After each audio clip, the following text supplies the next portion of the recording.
5 with this close-piece hands. Yan po ang close-piece hands ni Voltes 5 para makita nyo po yung mga set of hands niya. Ngayon, yun naman na set of hands ng open hands naman ang pakikita natin. Para po lahat po ng ay makikita nyo. Lahat po ng setup ng articulation ng mga kanyang kamay ay makikita nyo. Ito naman. Ito ang open piece. Hindi naman po mahirap ilagay yung kanilang mga kamay. Yung mga kanyang tutusok mo lang po ng ganyan. Tapos maririnig mo po yung pagtunog. Ayan. Kaya rin nakaganyan yan. Ayan o. Yan po ang yan. Ang articulation yan. Nakita nyo yan o. Very well articulated po yan. Nakikita nyo. Oh. Nakita nyo yung niya. Oh.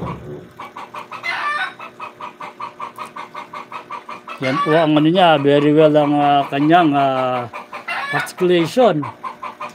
Na makikita nyo na talagang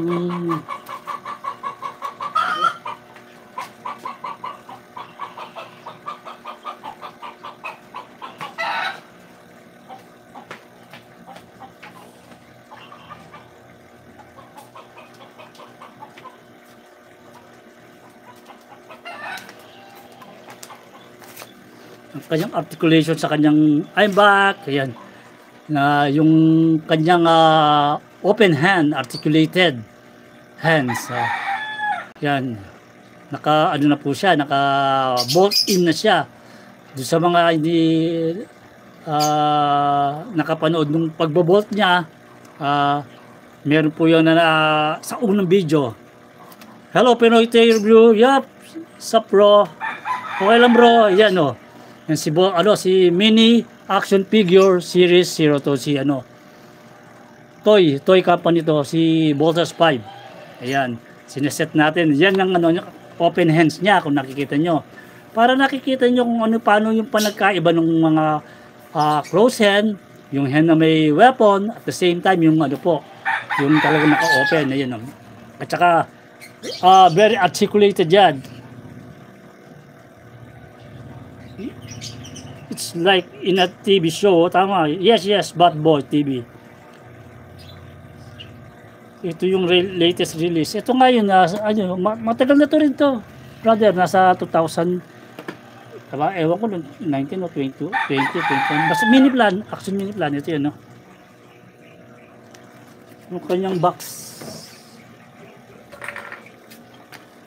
Ito yung box niya. Yun yung box niya. Yan yung box niya. Yung maliit yan, yung mini action. Kaya yan. Pero ito gusto ko lang kasi yung napakaliit lang niya eh. Kahit saan kasi pwede mo siyang isama,